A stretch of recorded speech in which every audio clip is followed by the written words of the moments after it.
everybody. Hey, what's going on, guys? I am Janae Strother. I'm Sean Spencer. Back. We are back. We are back, ladies and gentlemen.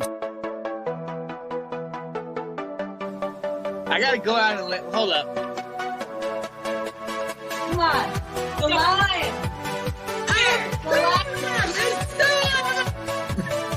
New man on the so fine. Kirk Cousins.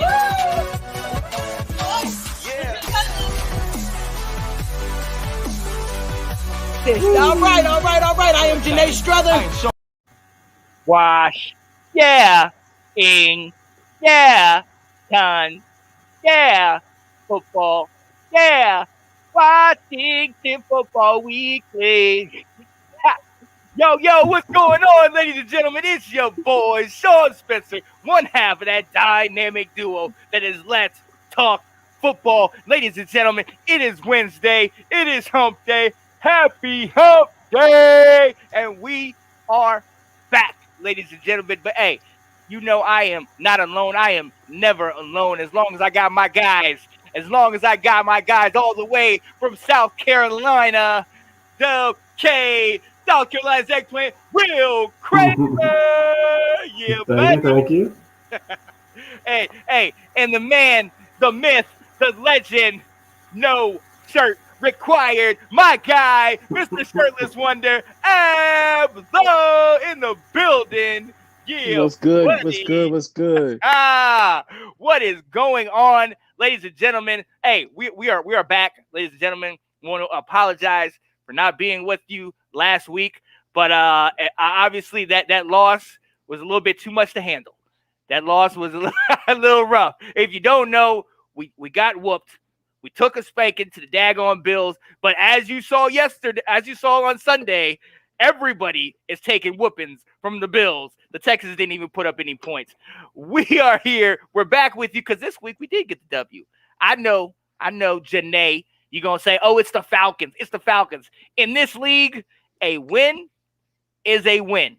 Okay? Mm-hmm. We are 2-0. Or we are 2-2. We are 500 in the league. I'm good with that. For right now. We gonna get on to how we really feel. But right now, I'm okay. Definitely want to take a minute. Shout out our guy, Nathan Snell, watching the show, saying, what's good, y'all? What's good, y'all?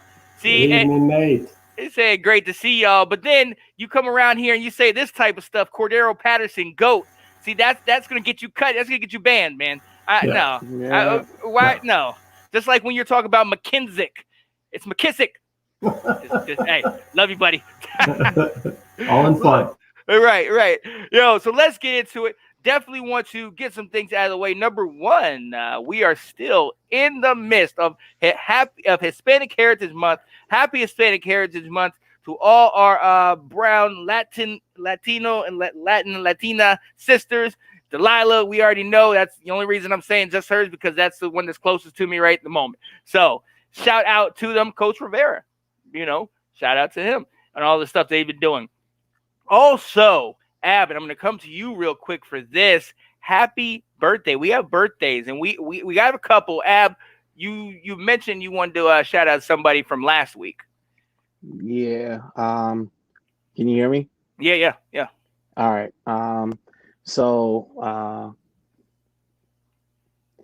So I grew up with this man, and honestly, he's very close to me. Very, very, very close to me. His birthday was last week, and unfortunately, his passing was last week also. The anniversary of his passing was last week too. Bassem, I love you, man. We're all doing good here. Babies are good, and I'm doing everything I can to keep them safe, healthy, and smart, man. You'd be very proud of them. I love you. You're gone too soon, bro. Thank you for everything you done, man. Love you, bro. Happy birthday too. No doubt. Happy birthday. Well said. Yeah, definitely. Happy birthday for sure. Definitely want to shout out to more people's. One of and this is gonna make me feel so old. I used to be a teacher about 10, 15 years ago, and one of my students that I had when I taught fourth grade is currently in college and just turning 19 years old. Jalen Thurman, gotta shout you out. Happy birthday to you, buddy. I've watched you grow up. That just sounds weird. You know what? Happy birthday to you. Hey, I hope all is well with you. Oh man, and I hope you're enjoying college. And one other person I definitely want to shout out. I have to shout out Tom Brady's biggest fan.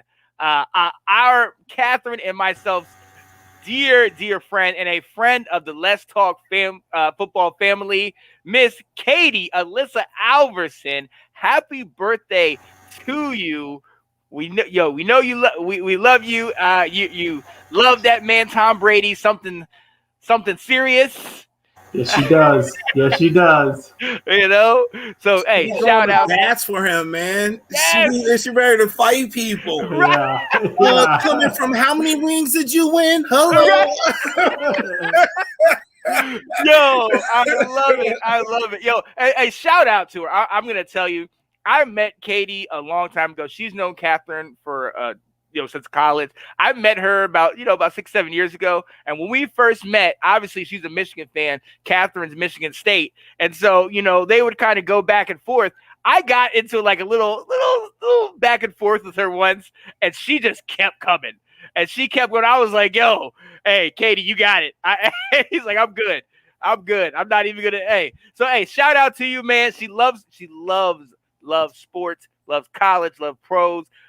She's a Duke fan, so I don't know how I feel come about. on. Right. I like her. I used to like her. Right. I mean, she knows her stuff, but come on. Yeah, can't do it. Cannot do it. Oh man, yo. So we definitely want to shout you out. Happy birthday to you. But we definitely have to move on. We got some people watching. I don't even need to look to see who this is. How about them Cowboys? Shout out to David Wright. Get out of here. You know this ain't that show. What's good, Anthony Handy? That's good, son. Yo, Isn't he the resident Falcon fan? Oh yeah, he is. Did none of y'all know scoreboard at him all week long? Yes. Oh, wait a minute. Yes. Welcome, baby. Oops. Yes. Welcome. Yeah. Welcome. Let's go. You see what it is. Let's get it. Yo, shout out to Anthony Handy. He will be with me tomorrow for Let's Talk College Football. But today, we're talking about our team, Washington Football Weekly. Hey, let's get into it, guys. Will, I'm starting with you. We did get the W. We did get the victory. I don't know if we deserved the victory, but we got the victory.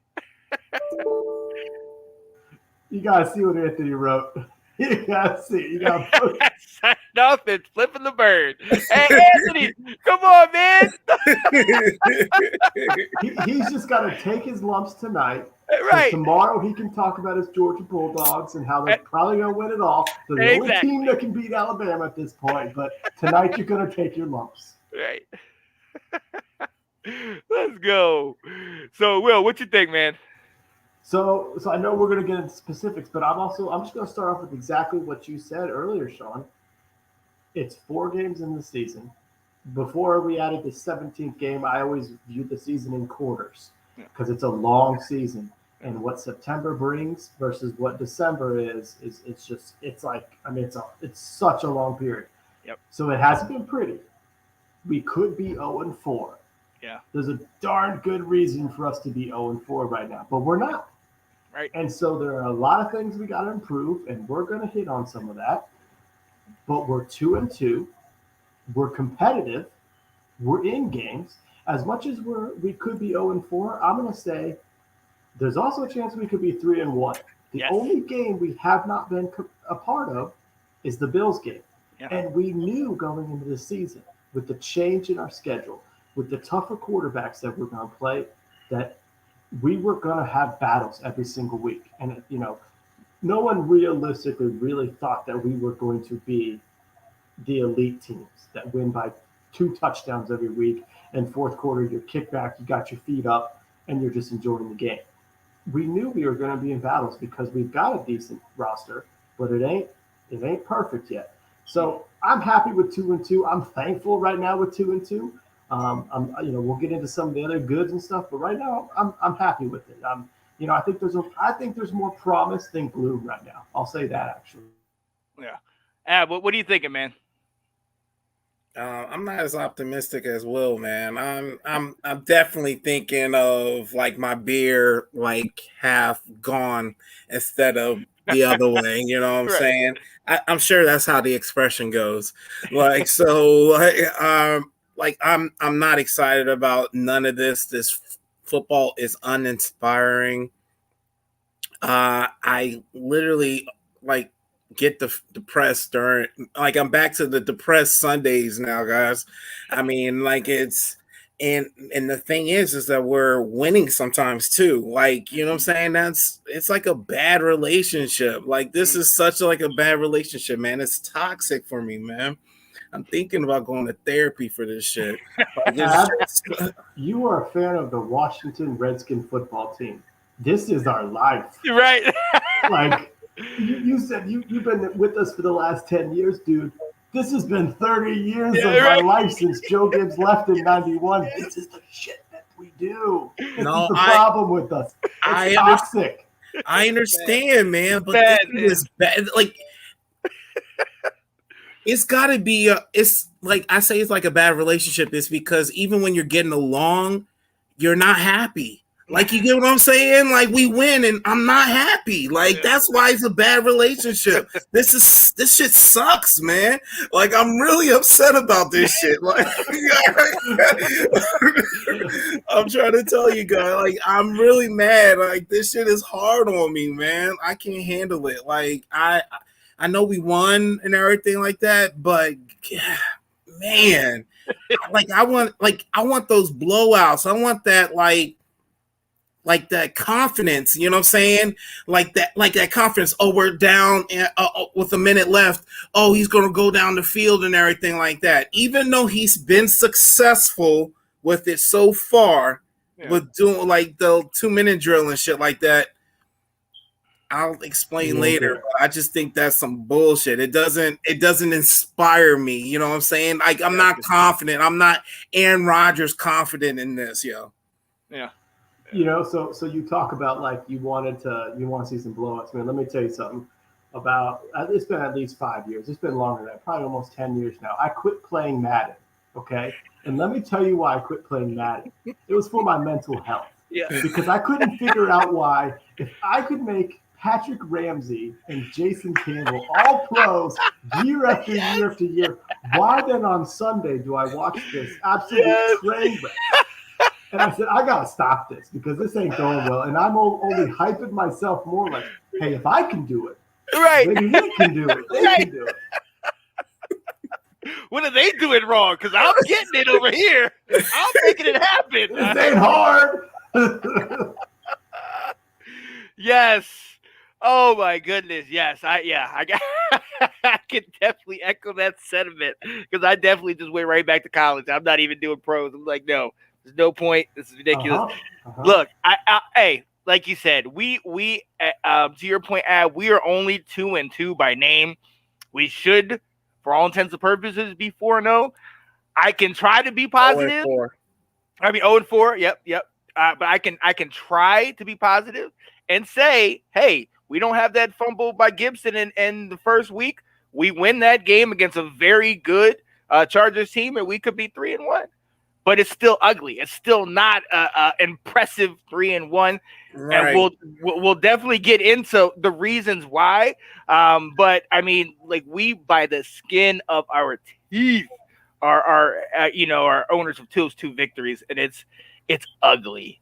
It is ugly, and it's absolutely what you're saying, Ab. Where it's like, even when you're winning, even when you get it, it's just kind of like, yeah. Am I happy that everything is just calm and not chaotic? Is that what it is? That's my new happy. Not that we're successful, just that okay, we're decent. No. Well, are y'all happy? No. Are y'all happy? Nah. I'm satisfied. There's a reason why I brought you. Sound married. You sound married. What? You sound married. Yes, I'm happy. I'm not yes. blink if there's an issue. Let's go. Yo, hey, shout I out. think I am a little bit more optimistic, obviously, because I think this is what happens in the NFL. Very few of these teams really are elite, and we're a lot more up in the middle. And I'm happy that we're getting some of those fluke plays and not being on the other side of it right now. Yeah. Hey, shout out to Jack watching us. Talk about, let me save you 30 minutes. D's giving up over 400 yards a game. LOL. We will get there. Yeah, we will get there. Yo, so hey, drink your kombucha and settle down, Jack. Wow. Yes, sir. Here we go. Hey, so look, let's get into it. We can talk. We will talk to you for a good portion of the show on what went wrong on Sunday. But look, let's try to be optimistic. Let's say the beer looks half full. All right, and I'm coming to you first. Let's talk about what went well. So I know this is hard. I know it, Ab. we were able to get our pants on before the game. Like, you know what I'm saying? What went well? What's his name came back? Curtis Samuels came back. Right. I'm sorry, I'm very not prepared for this. Jack said special teams. Special teams would. That's part of it. Yeah. Bro, come on. So let me tell you about special teams, okay? So they were like, oh, they called a perfect special teams play. Bro, are you kidding me, man? There's maybe like 3 different ways you can block on special teams. And they said, right? And they said he called the perfect play like it was like some zippity doo-dah play. I'm that, bro, get out of here. Like he was like, he just ran, like he was after the game, they interviewed him and he was like, yeah, man, they called a good play and all my blockers blocked. They did what they supposed to do and everything. Like he just ran for 200 yards, bro. Like he just ran, it was a running back that ran for 200 yards. He was like, I'd like to thank my linemen. I want to thank my quarterback. Like, dude, no. It was so bad. Like, so special teams, I'm thankful that's our first home run play in 2 years. That's a very positive. Yeah. I think Terry, that's a plus side, always a plus side. Mm-hmm. Like I know y'all are gonna sit there and try to say Heineke, but I disagree on that shit. I disagree on that shit. Heineke. I disagree on it.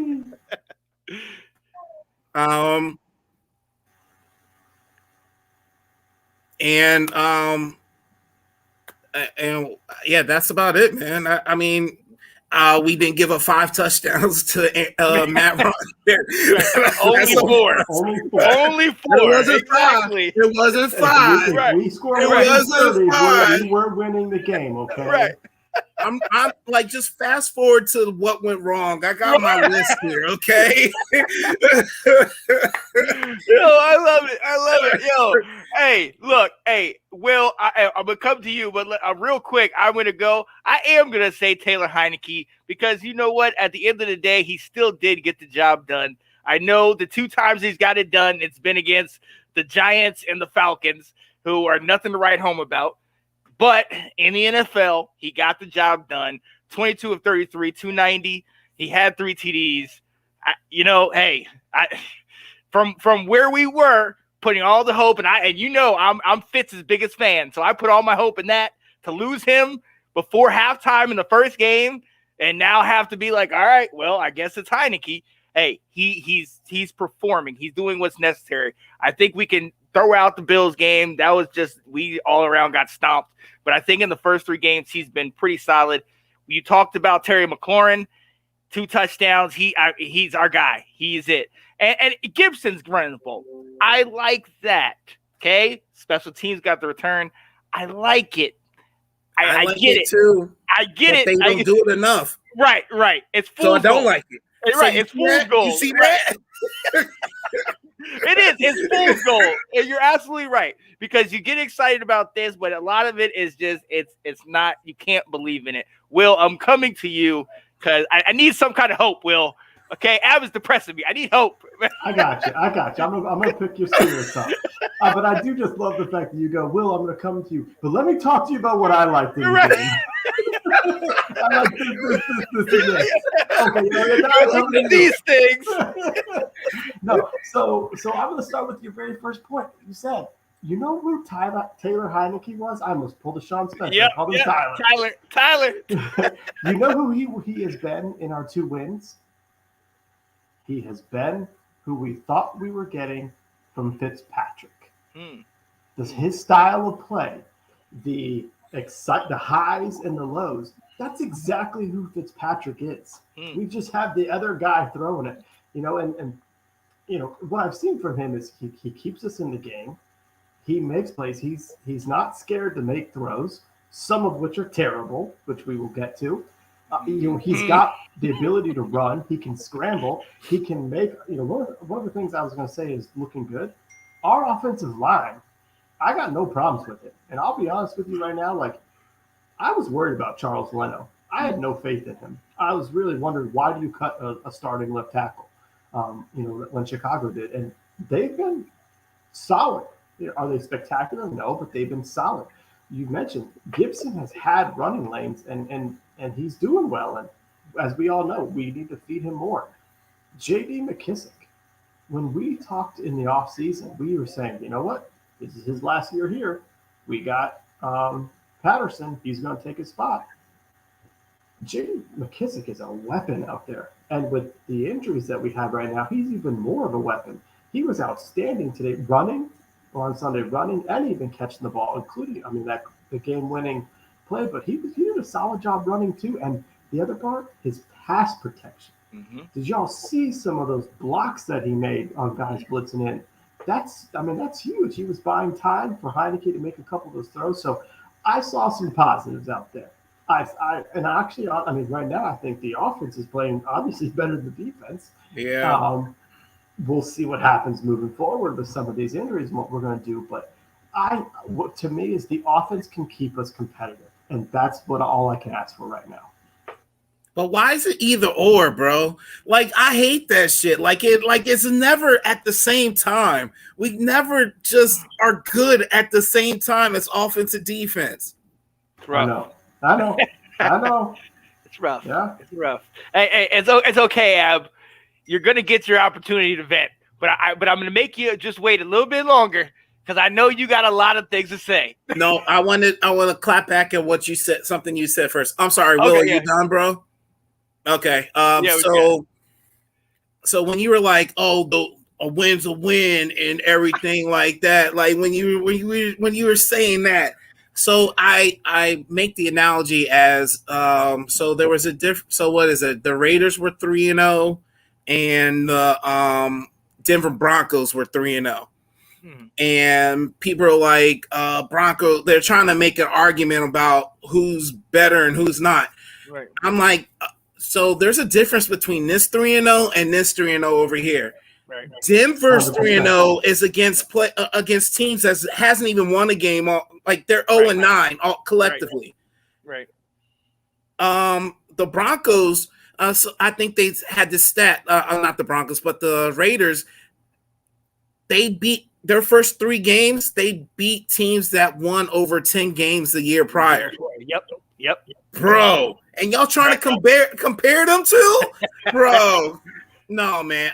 I'm not sleeping on Broncos defense because I think those are some bad men over there. But there's a difference between this 3-0 and this 3-0 over here. Just like what you're saying, Sean, there's a difference between these 2 wins and other teams' 2 wins. You know what I'm saying? It's just a difference, bro. Yeah. No, you don't walk away feeling good about yourself at all. But it is a win, and ultimately, what are we looking to do? Be with a chance for the end of the season when we go play 5 straight division games. Right. That's all we can do is be competitive to where those games are going to matter for us. Yeah.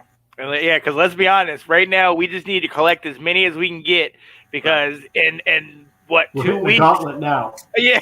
Now we're hitting the KC, gauntlet. Tampa Bay, Green Bay, Denver. I mean, Denver, well, without Teddy, we saw what Denver was.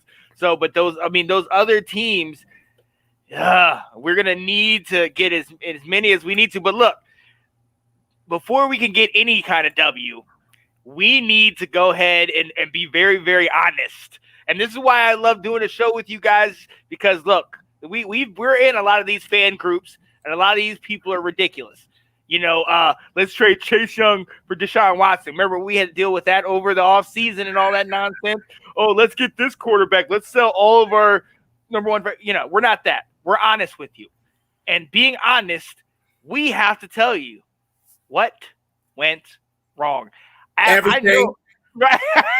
I know you're bubbling over. I'm gonna throw it to Will because I want to give you some time, Ab. I want to give you some time to go.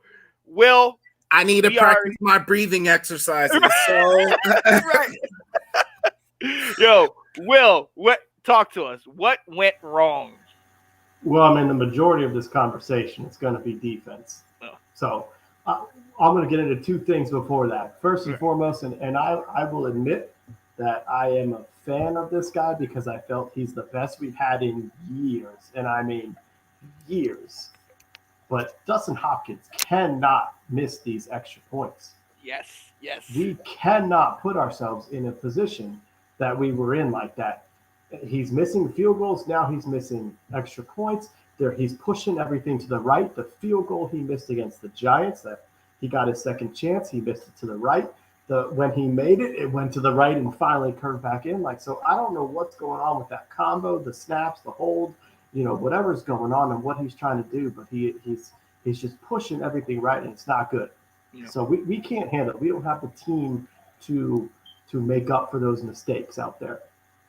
The second thing I did not like is we had the ball on the goal line. I was praising our offense earlier, and I couldn't believe the play calls that we had.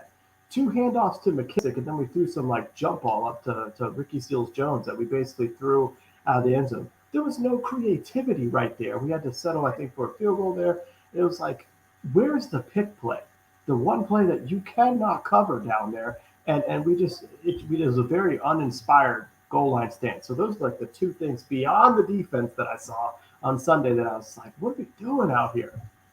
So a couple things with the defense, and I am going to give Abba plenty of time to list his off, so I don't want to take too much of it.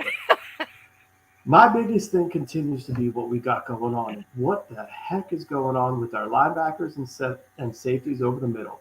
We cannot stop anybody on third down. I was texting Falcon fans left and right saying, just keep throwing the ball over the middle on third down and it's yours. So what are we doing? And I'm really, really, really, really, really, really, really concerned about William Jackson III. All he does is get burnt or have penalties. He's contributing nothing positive out there. And what concerns me is he's the guy who wants to do press man coverage. And we got into press man coverage on Sunday, and he's still getting, torched out there. So those are some of the things that I couldn't believe. Some of it has to do with effort. Mike Davis had that catch, and he broke 3 tackles to score a touchdown there in the fourth quarter. What are we doing out there? And to me, the overall thing I see it as, I blame 70% of this on the players. 30% of this is on the scheme. I think Ron and Jack Del Rio need to really take a look at what are they calling out there. They're already talking about simplifying the defense. Are they making this too confusing for the guys out there? Because we're getting beat deep every single week. Mm-hmm. Corners and safeties are looking and pointing at each other.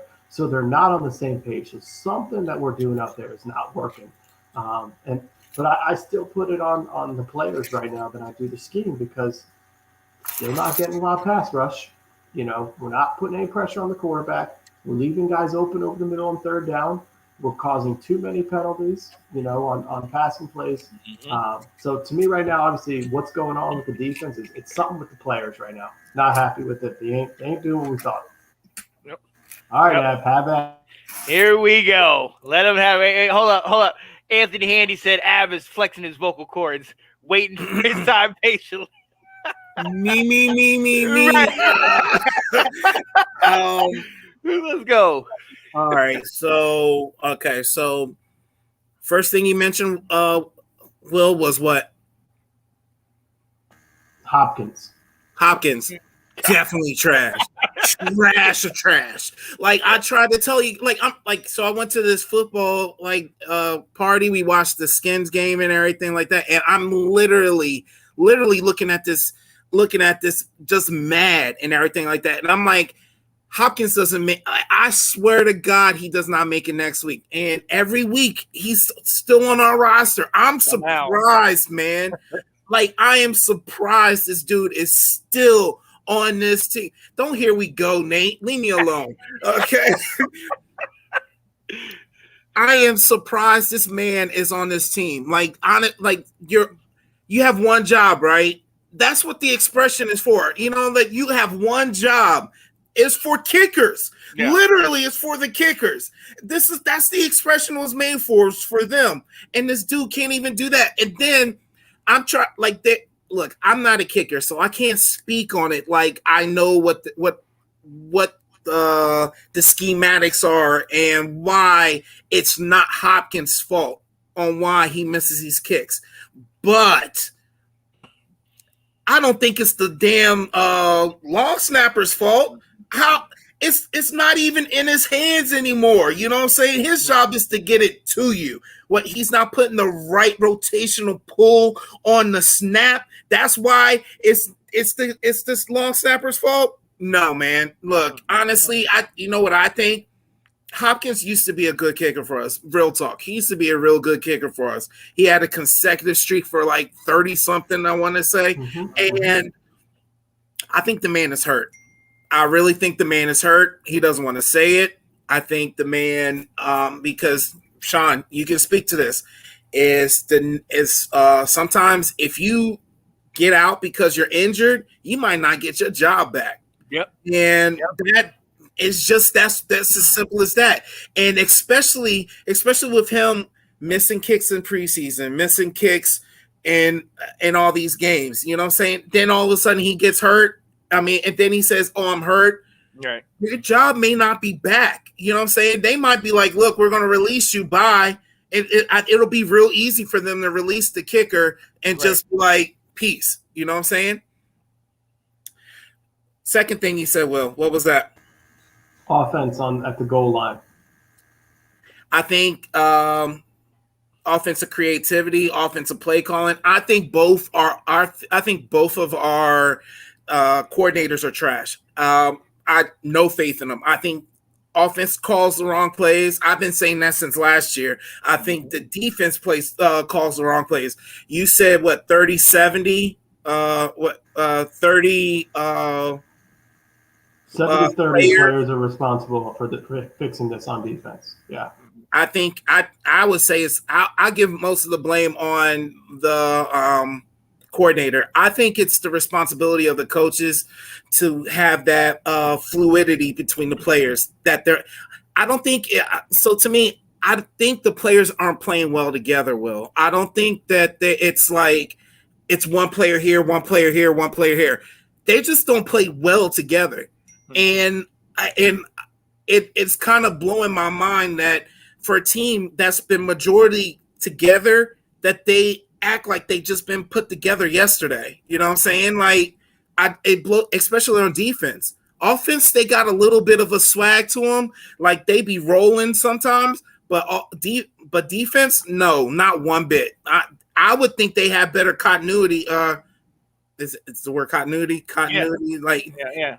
I think they would have that continuity between them before I thought of the offense. We just put them mugs together. How is this not? How are they not able to play well together? And that's all we did was get better in the offseason. You know what I'm saying? That blows my mind. So offensive coordinators are what the problem is. And I don't be surprised if we don't last with if one of them gets shown the door before the end No of the season. way. Not a chance. Wow. Not a chance. Oh. I said what I said. Yeah. I said what I way. said. He said, "Get him out of here." How can you say a coordinator is the problem when a dude takes a swing pass, bounces off 3 guys, and walks into the end zone? You can't look at the coordinator with that when dudes can't make tackles. How can we say that's a scheme problem? Can I say this? Do y'all remember? So Cordell Patterson, he was in the slot, and he just ran past everybody and hit and got that touchdown, that 30-yard touchdown. Y'all remember that? Mm-hmm. Did y'all see that it was very similar to the Giants play for Darius Slayton that he just missed on his fingers? Mm-hmm. That's not a coordinator's problem. Did you see what happened there? Bobby McCain ran up and bit it, and then he turned around and said, "Uh-oh, that guy's behind me." How is that a coordinator's problem? We were just talking about that. About how that happened that happened during the Giants too. I'm saying if they did it 2 weeks ago, you don't think they would have been like, "Hey, if this and this happens, don't do this." Like that's what film is for. Like when they first get back home from the game, the first thing they do? What's the first thing that they do? Watch film. Mm-hmm. They watch film of that game, and 100%. You cannot tell me that it was not embedded in them that did that play. This is where you did wrong. This is what you did wrong, and then it happened again. Mm-hmm. So that's all I'm saying is that's How can we say that's a coaching problem? How is that? How can we say that's 100% a coaching problem and not saying a player execution problem? I'll say they didn't run it in practice. Josh Norman, every single time he got beat deep, we did this whole thing pointing as they were confused for the 4 years he was here. It's the same thing. William Jackson III and Bobby McCain look at each other going, "I thought you had him. I stopped. I thought you were going deep." How is that? How can we definitely say that's a coordinator problem and not these players are not meshing together and whatever is going on out there, they ain't on the same page, clearly. And that, to me, you just said it. They're not on the same page. It's the coordinator's problem to get them on the same page. It's a coordinator's problem to stop calling these dumbass plays that they don't obviously understand. Because to me, this? Ron keeps talking about it every week, and he talked about it in the offseason. He was concerned about, he said, maturity. He wasn't talking about a guy's going to go out on the weekends. He was talking about, we think we've arrived. And we just said, how did we get better this offseason? And yet we're getting torched.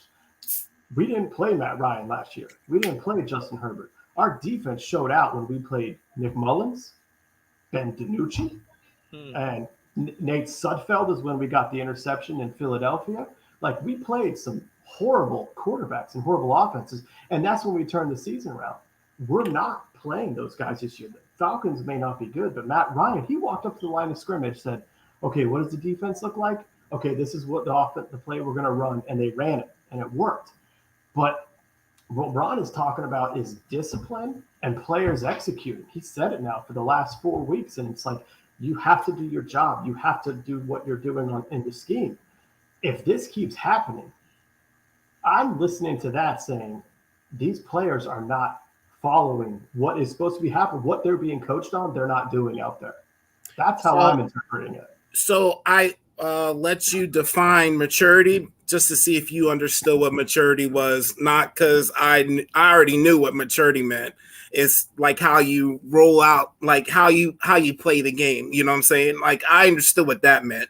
A lot of other people would take it as, oh, it's just some more Dwayne Haskins bullshit. Shut up. Maturity is all about your knowledge on the field, your experience on the field. And I understand that. I totally understand that. But to me, it's also on the coaches and the coordinators. You don't think this was an issue during off season, like during the preseason at all? Absolutely. And either the coaches aren't bringing in the players that can actually do what they're asking them to do. I agree with that. Yeah. Or it's they're calling plays that's too advanced for the that's the same difference, but I mean, no, it's like it's like who gets beat? Which one of our linebackers is constantly getting beat? It's John Bostic. Bostic. Every time, like if you look at the numbers from Buffalo, Bostic played less snaps than Holcomb. Jamin Davis played even more snaps than people realize it. But the guy who showed up on film was Bostic getting beat, and that's the same thing from the year before. So I agree with you, where it's like this is a hole that we had. I don't know if we addressed it, but we've got a player out there that is not good at this, and he keeps and the offenses know that, and they're exploiting it. But that's the thing. This is the argument, though. If we put Bostic out there, it's not because he's making all this money and that's why we have to keep putting him out there. It's because he's the best we got. What does that say? We just got a brand new shiny linebacker, and Bostic is the best we got. Absolutely. Absolutely. And whose fault is that? And whose fault is that, though? I mean, the kid is a rookie, but yeah, no, there's a concern there, though. It's like he's out there for that many snaps. Why? Because you said he is the best he's the one they trust most, and he's also the guy who's getting torched. And to me, it's the coordinator's fault. Coordinator, coaches, if you like, you know what I'm saying, but same all difference. It's their fault that they don't put the players out there that can do their defense properly. Well, hey, look, honestly, bottom line is they're not getting it done. Communication is an issue, be it between the players or be it between the coach and the player. Whatever it is, we're not getting it done because when you give up 412 total yards to Atlanta, a struggling Atlanta team, you make Matt Ryan look like the Matt Ryan that took the Falcons to the Super Bowl, all those years ago. You know what I mean? You give 3 touchdowns to a journeyman and Cordero Patterson. Absolutely. And Julio Jones beating us. That was a slap in the face right there. Absolutely. Right. Absolutely. Right. And so there's a problem there. There's a problem there. And honestly, it kind of and let me know if you guys agree with me on this. It kind of looks like that meme that always seems to be going around where it's like all the different Spider-Mans and they're all pointing at each other. And everybody's saying, "Oh no, it's your fault." No, it's your fault. You know what I mean? Like everybody's saying, "It's your fault. You're the reason. It's your fault. You're the reason." Whatever it is, we got to get it together because we might depending on which Saints team appears this week, we might get a reprieve and facing them. But after that, like we've talked about, we have a gauntlet. We have a daggone gauntlet where we play the Packers, the Buccaneers, the Chiefs, Denver, all teams with solid records and with the exception of Denver, solid quarterbacks that we're going to have to figure something out. We are going to have to figure something out. Go ahead. Can we not sleep on, I know Anthony, every Falcons fan out there shits on Matt Ryan, but from a fantasy football type of person, yes. You're right. He's not a bad quarterback. You're right. He is really not a bad quarterback, and it's just like it blows my mind that they have the worst defense for years, and then all of a sudden it's Matt Ryan's fault. Like I don't get that. Like we would kill for Matt Ryan. Like, you know what I'm You're saying? Right.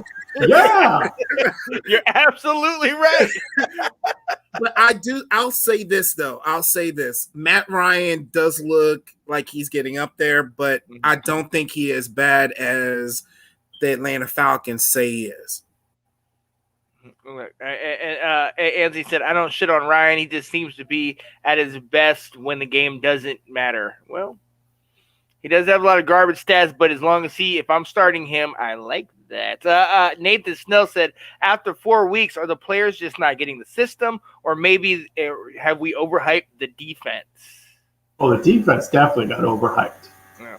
I mean, I think we can already call that.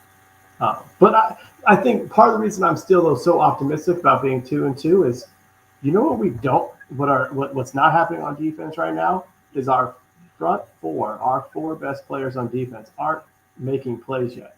Do we think we're going to go 17 games without Chase Young getting sacked? without making a major impact play. Do we really think Montez Sweat is gonna average a sack every other game? Mm. I think there's more something coming from them.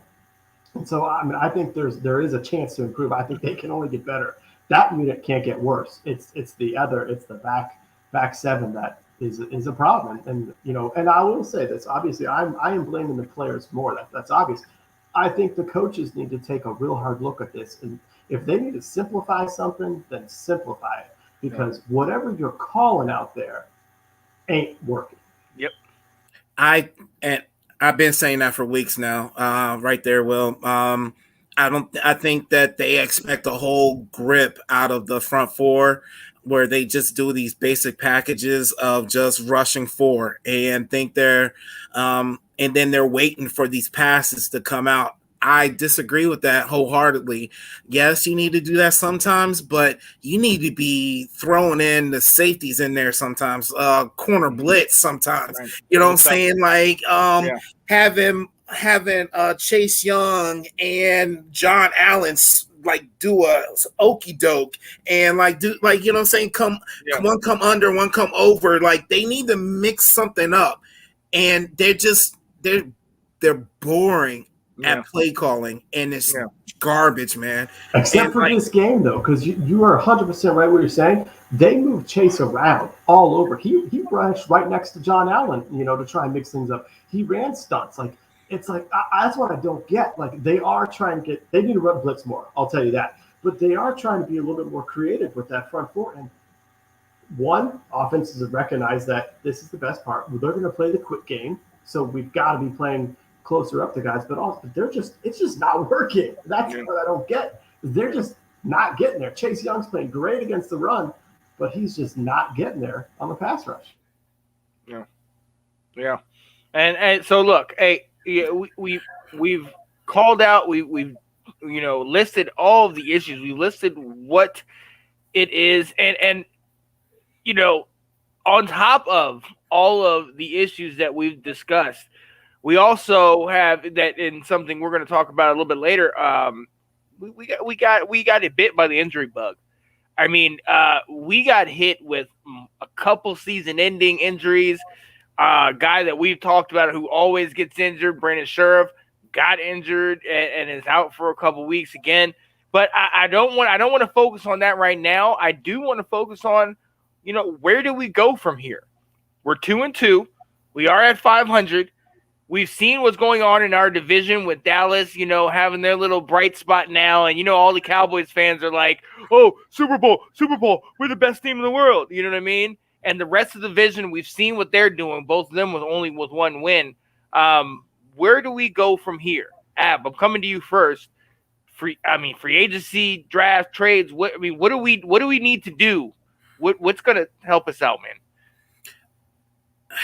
So I think this is a two-part question, because what we need to do is probably what we won't do. So it's either to me, I think we just need to, like Will said, we need to take a step back and realize that what we've been trying to do is not working right now. I think we need to take a step back. I think we need to realize that this 4 to 5. When they came out with the 53-man roster, I knew that was an issue. When they only had 4 linebackers, I knew it was an issue right there. To me, we need to get depth, not just depth, good depth. You know what I'm saying? Not pulling up practice squad guys. Like I said, I think we needed, I said it weeks ago, I think we need another playmaker at linebacker to be with Jamin Davis. Maybe and I'd argue with what Will said earlier. He said that Jamin Davis is playing a lot. I read that when I'm watching the game, I try to see what Jamin Davis is doing, but I don't see him involved a lot. And according to this article, he's barely on the field too. So it to me is maybe he would be better with better company out there. You know what I'm saying? If we were in the lottery, like 2 linebackers just came out in the last 2 weeks, Jalen Smith and help me out, guys. Jamie Collins. Jamie Collins. And we didn't even try it for either of them. Like, so to me, right there, for us, not even the flex to see if we could get one of these linebackers, I can tell you that they're not going to do what we need to do. I can tell you that that's not at all in their thought process. So what they're going to do, what I feel what's going to happen is that we're going to continue. We're going to run with who we got. We're going to run with the practice squad that we got. Ron Rivera is all about in-house type shit. And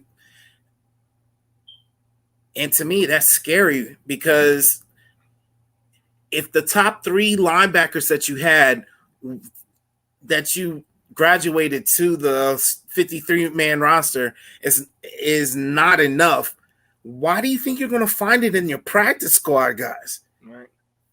I don't like, so to me, he's not going to do what we need to do, Sean. He's really not. What we need to do is look for linebackers. What we need to do is look for cornerbacks. And we had 2 good free agent possibilities. 3 free agent possibilities, and they didn't even try for either of them. They were gone as soon as we were able to start even talking about them. Right. So, Sean, to me, what we need to do is look in free agency and get better talent.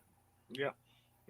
I think you hit the nail on the head with it. Not, we need to get good depth, not just a body.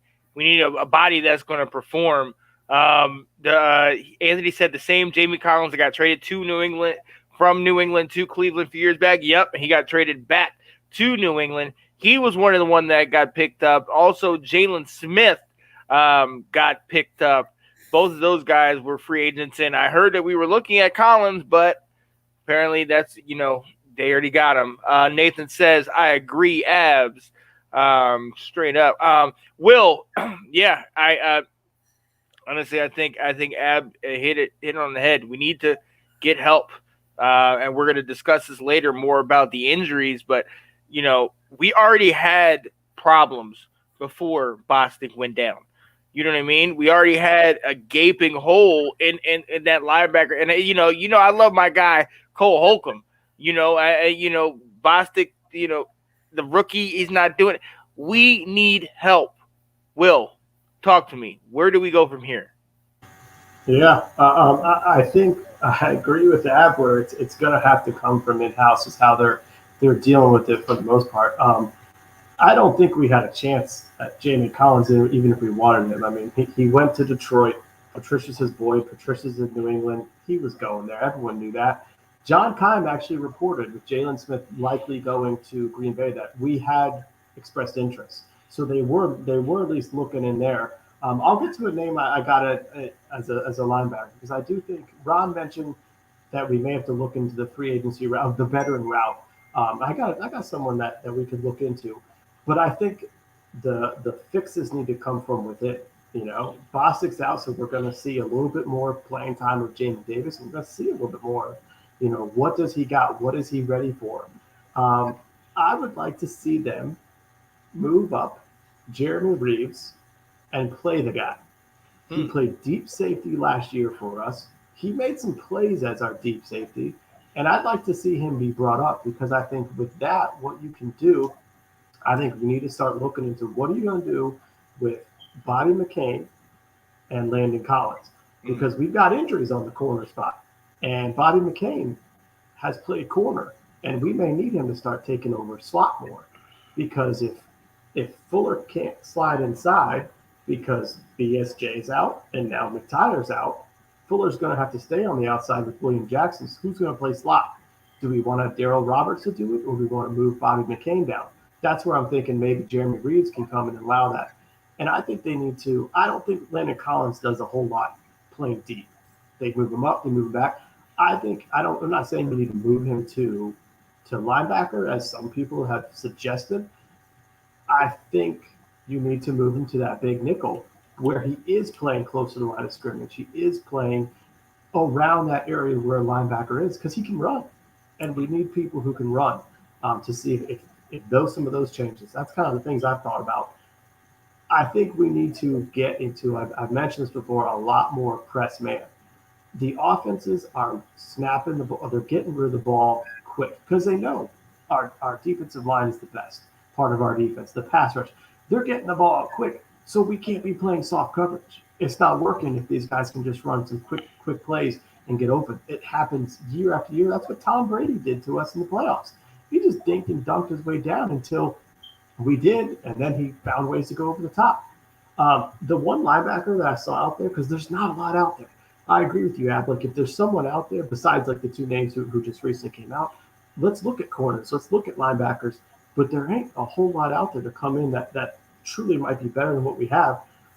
But I think it's the Dolphins released Benardrick McKinney, who 2 years ago, he was an all-pro linebacker with the Texans.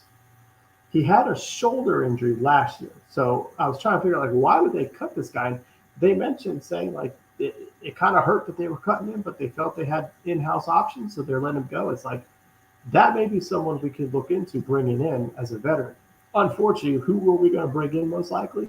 Michael Kendricks, who we brought in last year, who's older than dirt and can't cover people. But that was the name I thought. 49ers. I thought he signed right after the season started. Maybe I thought, but that's. I don't know if he's still there. I heard a couple of the reporters throw his name out there earlier this week. It's like, that's what we're going to sign, but yeah. I mean, obviously I don't have all the answers. Those are some ideas, but I'd be curious to like what's going on with McKinney out there. Yeah. Why did he like get cut? Yeah, that's gonna be interesting. Shout out to Anthony Haney. You could always go find Breland. Get out of here, man. we're not finding Breland. We do have to shout out the team. We did make certain moves. I don't know if they're not anything flashy or anything we're writing home about. We talked about injuries. Right now, Logan Thomas is week to week. So we did pick up a tight end, Jay Sternberger. We'll see, how he fits in. We all talked about that Logan Thomas is on IR, bro. Oh yeah, Logan Thomas is on IR. So now so Sternberger is gonna see what he brings to the table. We talked about the kicker issue with Dustin Hopkins. We picked up Chris Blewett. I don't know if that is the best name for a kicker. Not a good name for a kicker. Not at all. So it's just a bad omen right there. You're right. And then he's never kicked in the league before. Oh no. Yeah, he's never kicked in the league. Yeah. No, he can just. Well, neither had Dustin Hopkins when we picked him up too. Mm-hmm. He can't. A lot of kickers come as those undrafted, but I ain't that big on this Blewett. Yeah. And then also we picked up a receiver, Damian Willis, who I have never heard of. So I don't know where you go from there. But hey, look, we have to move on. We absolutely have to move on. We appreciate y'all who are still with us right now. We have to move on to the longest running segment on Washington Football Weekly. Like it, love it, or hated it. Yeah, buddy. Like it, love it, or hated it, ladies and gentlemen, where we talk about how we feel. And ladies and gentlemen, we're talking about everything that's going right, everything that's going wrong, how we can handle it, how we can take care of it. But the one thing that Ab, you talked about all off season, you said the one thing I don't want, the one thing among anything else is injuries. And we last game especially got bit by the injury bug. All of these damn injuries, it kills me. As we know, starting middle linebacker John Bostic out for the season with a torn pec. We have Brandon Sheriff out for 2 to 3 weeks of strained MCL. Logan Thomas is week to week with a hamstring injury. Torrey McTyer is out for the season with a torn ACL. De'Ami Brown knee, Cam Sims hamstring. Their return is to be determined. I don't even know. Samuel? Huh? Did you Oh, say and Samuel Samuel? was hip. Right? Was it hip? No, it's his groin again. It's groin. Oh my goodness. All right. Will, I'm coming to you first. Obviously, I it's a hate, but what are we gonna say about this? All these injuries, man. Like it, love it or hate it. Hate. Very much hate. Real concerning. I think of all of them, the least of the concern truly is the Brandon Sheriff injury. We've been talking about our depth, and that's the O line in the interior right there is the one spot we actually have a viable replacement. And Schweitzer has played semi decent. And so I think there can be some, that may be the least amount of a drop off. Although, it's Sanchez, so who knows what the heck he's really talking about there. But he was just, referring to how helpful a veteran like Sheriff can be for the rookie out there. And sure enough, like shortly after Sheriff went out, it was a big play, and Cosme had a false start penalty, immediately right after. It might have just been real good timing for Sanchez's comment. But I think that could be a spot where we might be okay. Tight end, corner, real concerned. There's a big drop off between what Logan Thomas can do and what some of the others can do. Now, Ricky Seals-Jones is showing out a little bit in the pass game. And John Bates now is going to get a little bit more playing time, but that's certainly a concern. And he may only be a fourth corner for us, but I'm concerned about losing Torrey McTyer.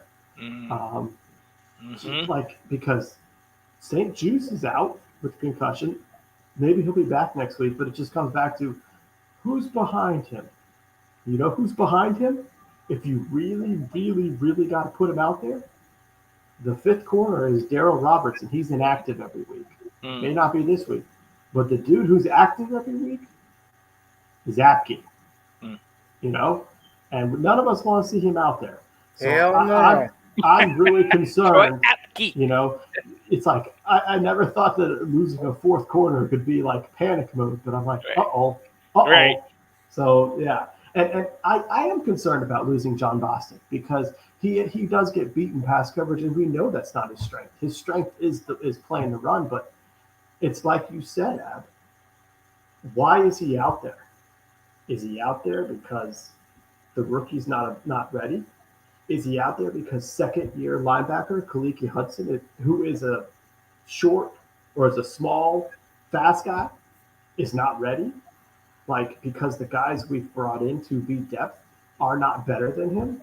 And if that's the case, then they're about to get that exposed. That's concerning. That's real concerning. If the guy who gets torched is the best player to be out there at the moment. Yeah. What do you think, man? Yeah, injuries, hate them. Yeah, they suck. I've been saying it all. I say it about once a show, probably. Yeah. Check the tape, people. It's the truth. It's the worst thing. And to me, but this is, if there weren't injuries, then we wouldn't have known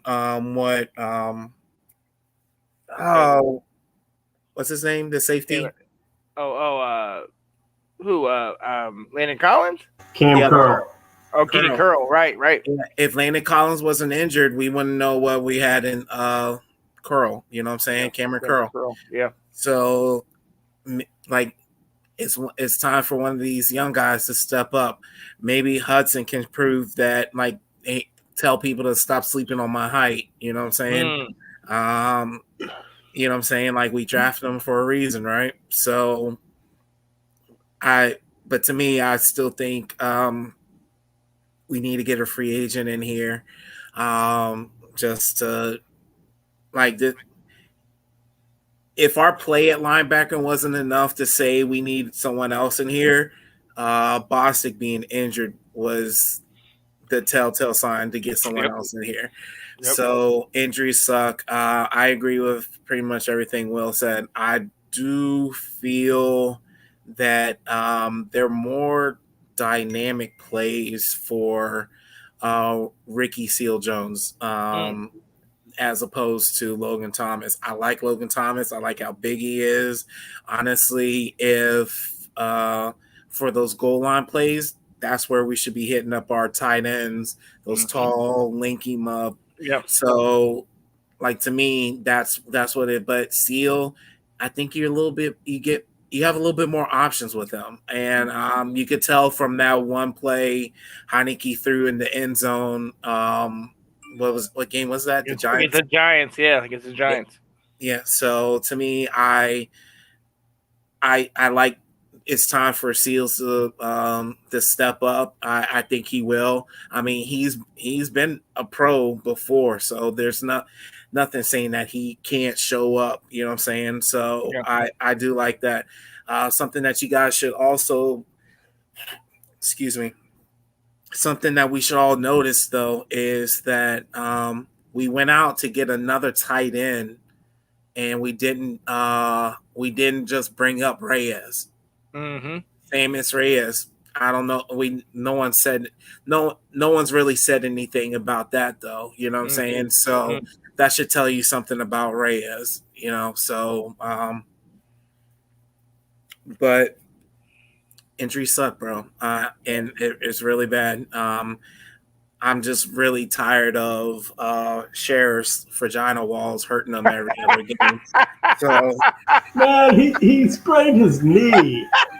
Like, how is that any different than the tire getting rolled up? Hold up. I gotta say, the way, if this is the injury that we saw in the Buffalo game, where he ran up against the wall and then had that slow fall to the ground, I'm like, look, Cher, that's not the way you want to go down. Look, I'm with. I mean, he ain't Gus Frerotte headbutting his career here. And Gus, we trust. My God. Oh man. Ab, is that you still going? Yeah, I'm done. That was my exclamation point right there. You know what I mean? But I think you hit the nail on the head about, especially when it comes to tight end, and that we didn't bring up Sammis Reyes. All that talk that we had in the offseason about, hey, he's the guy, he's rah, and we did not bring him up. We actually went elsewhere. Anthony talking about Gus. What a memory. Yeah. Hey. Wait a minute. Wait, Gus was that guy in Madden? No. Nope. Yes? I took over the Arizona Cardinals and made Gus Frerotte my starting pick, and I lit it up. Yes. Oh my goodness! If ever we do, let's talk EA Sports and let's talk gaming. Will Kramer, you already know, man. I love it. In the game. Yes, it's in the game. Let's get it. Look, hey, like you said, this is awful to have these injuries. If I will say something that might potentially be positive, I mentioned it to you guys back when we were going over the show. It is week 4. I'm glad that it kind of happened now. We talked about how Sheriff is only gone for 2 to 3 weeks. McTire and Bostic, you never want to lose that, especially at linebacker. We don't need to lose anything in linebacker, but you guys have both mentioned it. We are an injury away. We have been an injury away from being a serious issue. Will, you talked about how, before when Danny Johnson, he's on practice squad, right? Like we got him. We talked about how we were an injury away from having him called up and having him be the starter, or JMU Jimmy, who before we released him or whatever. So look, it is absolutely awful for it to happen. The Logan Thomas thing is going to be an issue because the hamstring is definitely an issue. And the next person we're going to talk about, he also is hurt with the groin, which is something that's a reoccurring thing. As far as if we're thinking about we're going to make a run, we got the 5-game stretch in the division coming at the end of the season. If we're going to talk about we made a run, I'm trying to be optimistic. It's at least it's happening now. Let's see if we can get some replacements and move on. But like Ab, like you said, this is the absolute thing you do not want. I'm not gonna lie. There was a point in the game when the announcers kept calling up, this guy's hurt, and the first thing and one thing that came to my head was the body bag game. You know what I mean? And like, is this that we're just getting hurt left and right? Like we don't bring up those memories. Right. I think for the McTire thing, that was the most crucial one. He got injured on the last play of the game. That just sucks. Yeah, man. That was terrible. Yeah. The last play of the game. Everyone is running off the field celebrating, and we all said it. You just got this guy down on the ground, writhing in pain. Yes. And it's like no one cares. Yeah. It's because the game ended and they wwon. It's like And to me, you know what I'm saying, when the ball's thrown up like that Hail Mary, that like at the top, the highest point type ball, this dude, the smallest man in the middle of that. And he's honestly, thank you for your heart, bro. Like, it's just like, it was just a bad look. It was like a whole bunch of like giants falling on top of this little guy. Like, it was. Go ahead. So it's like the Logan Thomas is going to be detrimental to the offense, but it's like the fact that like McTire's out for the season, Bostic's out for the season. Like these dudes are done. You know, we're going to get Logan Thomas back, although the hamstring. He pulled his hamstring. Yeah, is that can linger, but it's like when dudes are done for the whole season, that's what makes you just be like, man. Yeah. And we had dodged that bullet up to this point, with guys that were out for the year. But yeah, man, hey, to your point, Ab, about McTire, and the crazy part about it is because it was a Hail Mary, and we were all kind of like on the edge of our seat. Oh, is he going to catch it? Is he not? And I remember thinking on the initial video, like when it was going live, I remember seeing McTire kind of go down and hold his knee, But the video of the game just went on to the press conference and went on to the after stuff. And I remember thinking, wait a minute. Like, can I go back to that replay? Like, I want to see who got hurt. And then obviously we saw, McTire, and he's out for the year. But yeah, that's exactly what I was thinking. Like, he went up there and I applaud his heart. I applaud his effort. But no, damn it. We don't need that. And he played a decent game. Like, right. I'm like, you know what I'm saying? Especially, I don't know, was he on the active roster or was he was on the active roster? Actually, yeah. So, like, I don't remember him playing a lot. Let me just say that. I don't remember him playing a lot. So this game was good, we needed you to play type thing. And for the most part, he played a very decent game, except the one bad one I remember is when that pass interference that hit him in the back of the head. Right. I'm like, if you don't turn around, like, I mean, even I know you're going to turn around. And he was like, literally hit him in the back of the head. What's the problem? You're like, what did I do? What did I do? Uh-huh. Man, I thought you were going to talk about the bear hug that he gave, where they pulled the flag. Thank goodness the Atlanta received him, hugged him right back. I was like, what the fuck is that doing out here? They're hugging each other. I'm telling you, hey. But look, we got to move on because that all these injuries, it is very depressing. Speaking of injuries, and when I put this in there, he was not hurt, but then we found out later he then got hurt again. Curtis Samuel returns this week, and he had 4 receptions for 19 yards. Will, coming to you first, but that wasn't his entire game. That didn't indicate the actual game that he had and how important he actually was. So, like it, love it, or hate it, Will, Curtis Samuel's return this week. I loved his return and what he brought to the offense. I hate the fact that he's on the sideline with the groin injury, which is what he was on the sideline before. So there's that, because he brought a level of dynamic to the offense. He brought a threat. 4 catches for 19 yards is nothing. That's not a huge impact. But there was more of an impact on it. They ran him as decoys in the back, of the field to kind of just throw off the offense. Sometimes all it takes is that split second to get past, that linebacker, and the tight end's open if he's hesitating.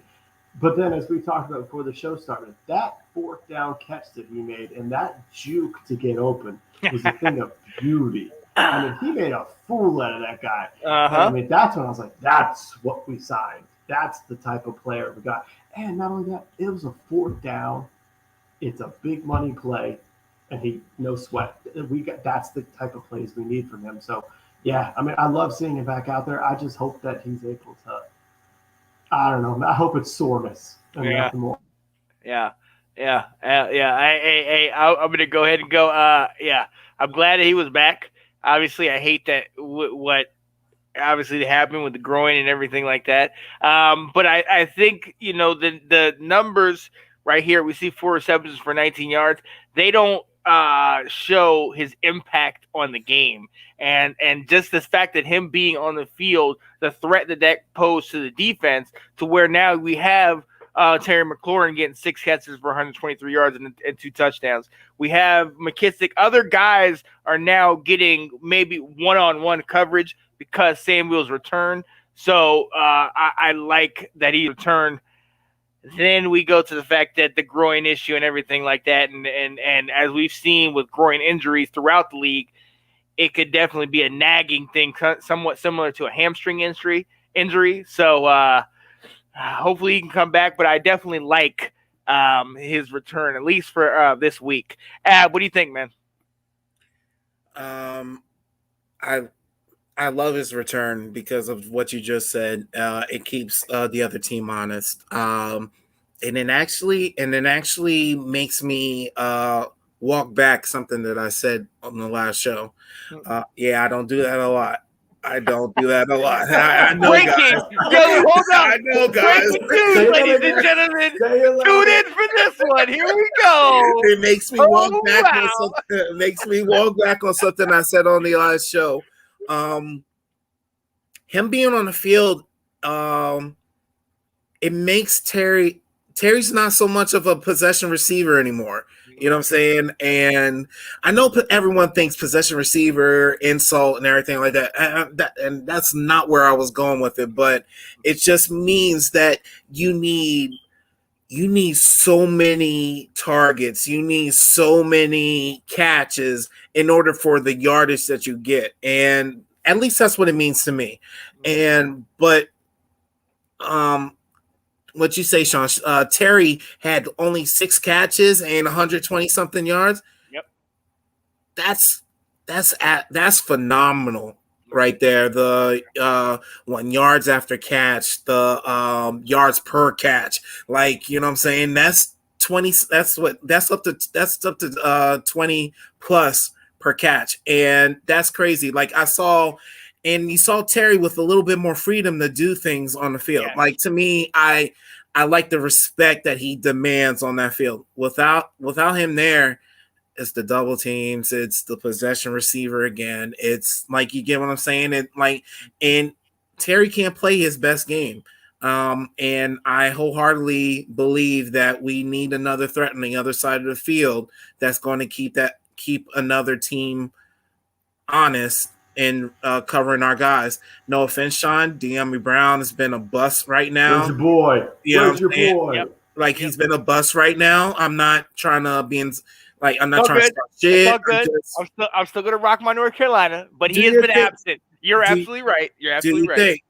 It's just this Curtis Samuel's not being on the field was his perfect time for him to step up and take throne and make it to.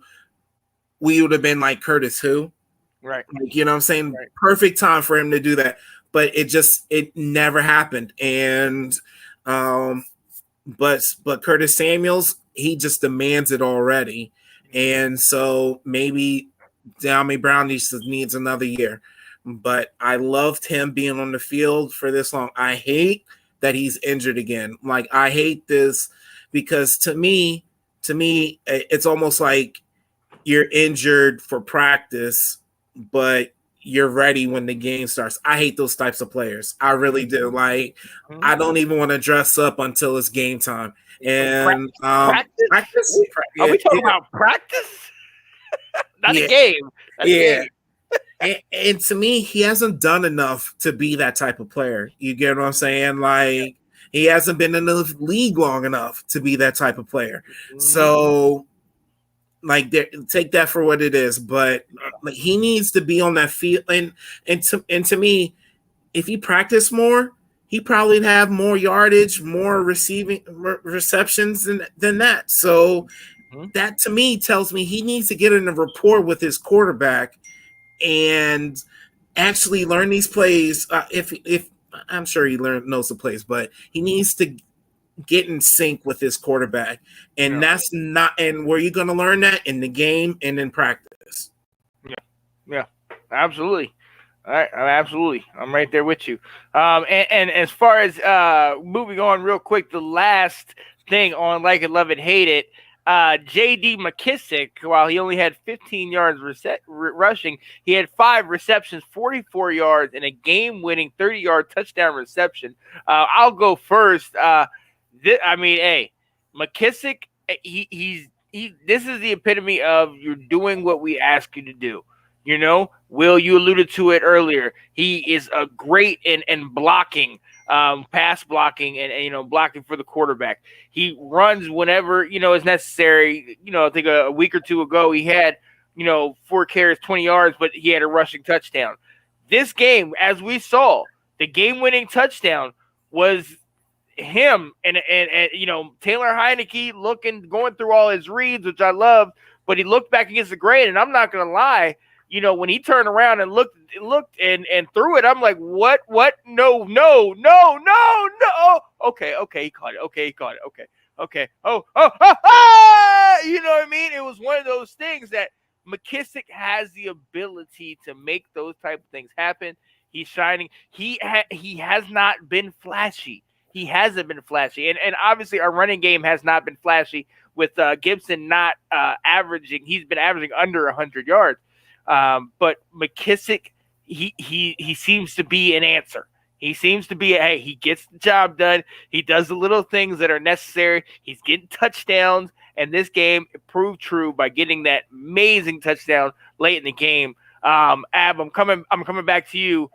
J.D. McKissic, like it, love it, or hate it, his impact on this game and the season. How you feeling?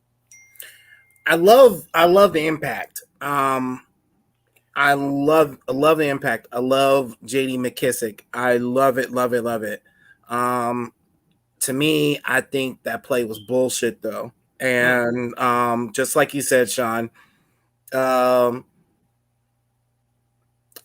Heineke went through his reads, and then realized, shit, I don't see an easy throw anywhere. Oh, here is an easy throw, which is not an easy throw, which is actually the one thing they tell you not to fucking do. Back across the screen, yep. Not to do. It's one thing if it's a play called like that. I guarantee you that play was not called like that. Guarantee it wasn't. And to me, that's what makes me so suspect of Heineke. But the play was bullshit, and it really just showed me that our offense isn't even like coming on the right tune. Like we can't even do the plays that are being called, and there's an issue with that. I thank God McKissic was there to bail us out. And honestly, I loved his giddy up because it looked like he was sure enough about to be tackled in the backfield. But he turned that corner and like he did some magic. But that play was not called like that. And it bothered me. And especially with Heineke's like so way of making completions. He throws the ball weird, messed up, and it doesn't get to the players. That is like sometimes it doesn't do that, but basically he's just not crisp in his throws. And to me, that's an issue. It's an issue where we can't run our own plays the way they're supposed to be called. And but I love the play, Sean. Like, if we're taking it for what it's worth, for the win's worth, I'm fine with it. I'm good with it. I like it. I love it. I hate it though because it just doesn't. It shows that we aren't where we're supposed to be as an offense, though. Yeah, we're still. That play makes it look like we're still drawing it up in the dirt. We're not doing with professional teams, having the things that play. But then also could be looked at as, hey, he's improvising. I don't know. Hey, Will, like it, love it, or hate it, McKissic, game-winning touchdown, his impact. I love it. I love this guy, and I love the fact that they're getting him more involved. Right now when the offense isn't extremely dynamic, and if we only have Terry out there, now we don't have Logan Thomas, and who knows if we don't have Curtis Samuel, we're going to have to get back to Alex Smith 3-yard passes, and let me outrun that linebacker to try and move the ball. I thought he played outstanding on Sunday. What I love about him is I think, Sean, you said it. He's a definition of do your job, of do the role for you.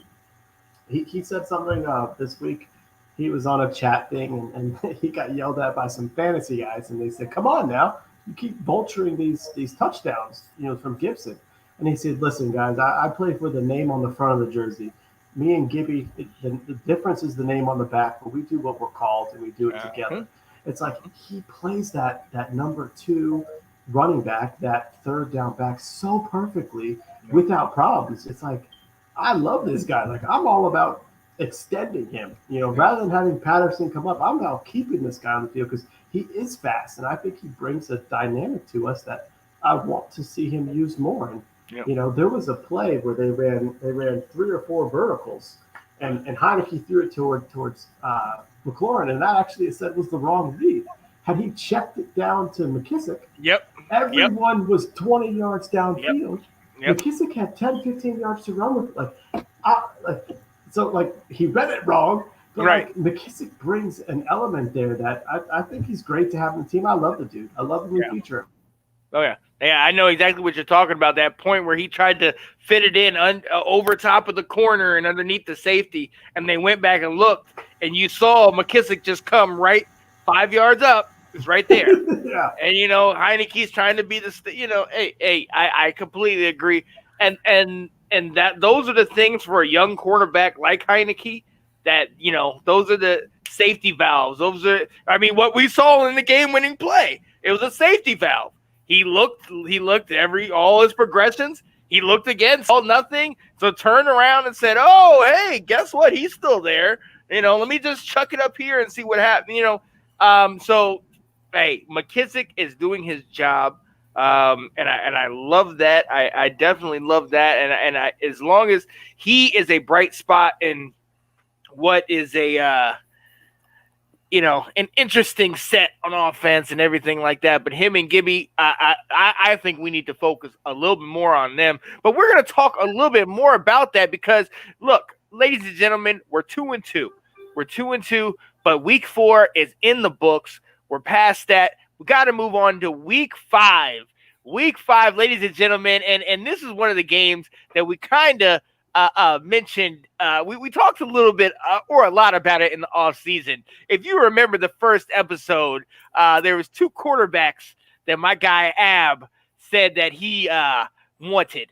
One he had a jersey of, which is it was Washington's jersey of Kaepernick, and the other one was that man, Mr. EW, Mr. Jameis Winston. Ladies and gentlemen, we are playing the New Orleans Saints.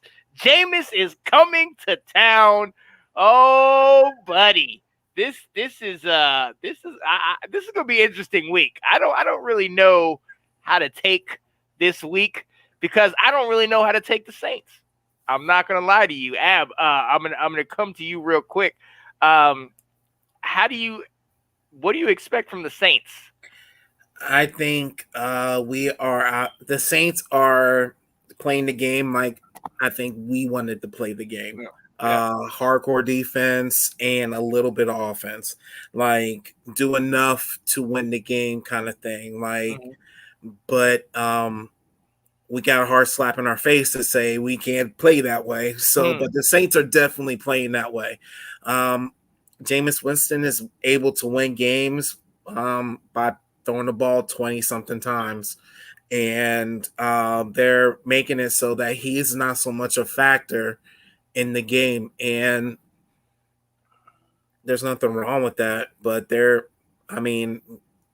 like that mishap with the Giants, except for that mishap with the Giants, it's been working,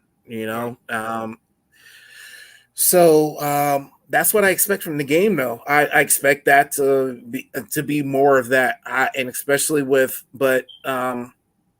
our defense not able to stop their offense. I think when we made Cordell Patterson look like a damn all-pro. We about to have an all-pro look like a universe pro. I think Kamara. Has there ever been a 200 game before? Has there? I don't think it's ever been, but hey. You know what I'm saying? I tell people now. I'll tell people now. Put Kamara in because I think the game's gonna be a whole bunch of that, a whole bunch of Kamara show, and Jameis likes their tight end too. So what's it? Is it Troutman? Is Troutman in there? Or was he talking about the Juwan dude, Juwan Jones? James. I haven't heard of him before. Yeah, he really likes him. He really likes him. So he might have he might have 2 touchdowns too. So but that's what I expect from the game. So our best way is to do that bending, don't breaking, but almost breaking. We've been doing all year. Partially breaking. Doing that. And then just trying to stay close.